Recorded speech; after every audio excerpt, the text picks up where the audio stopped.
Russia, the United States, and Ukraine are set to return to the negotiating table. The Kremlin has confirmed that a new round of trilateral peace talks will take place on February 17th and 18th in Geneva. The Russian delegation will be led by presidential aide Vladimir Medinsky, signaling continuity in Moscow's negotiating team.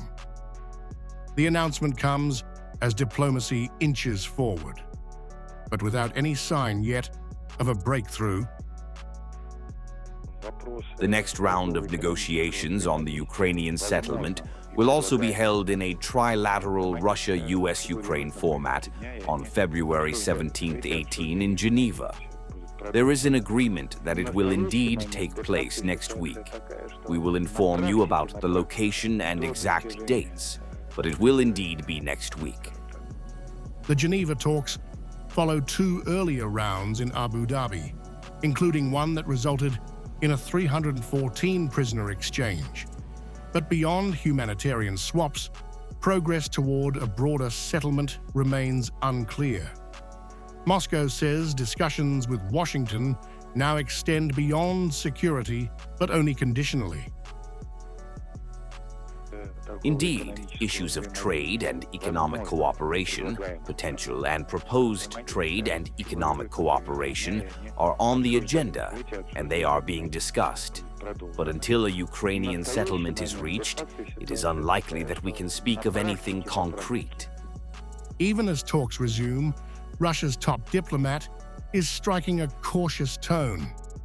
Foreign Minister Sergei Lavrov has publicly warned against over-optimism, questioning Western commitment to a lasting deal. Nowadays, it's really popular to say that the spirit of Anchorage, talks, has been destroyed. But you can't destroy a spirit. It can either fade away or become poisoned with all kinds of toxic chemical gases.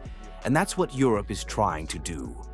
There were specific understandings, and it is precisely these understandings that the Europeans and Ukrainian President Vladimir Zelensky, who is doing everything he can to add fuel to the fire, want to destroy.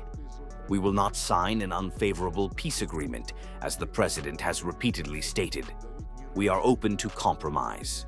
No agreement can be reached without compromises, but these compromises must ensure that our interests, our legitimate and reasonable interests, are not infringed upon. So as Geneva approaches, the question remains, is this the start of a serious diplomatic shift, or another carefully staged round of positioning? With Moscow signaling skepticism and conditions, the upcoming talks may test whether diplomacy can move beyond prisoner swaps and toward peace.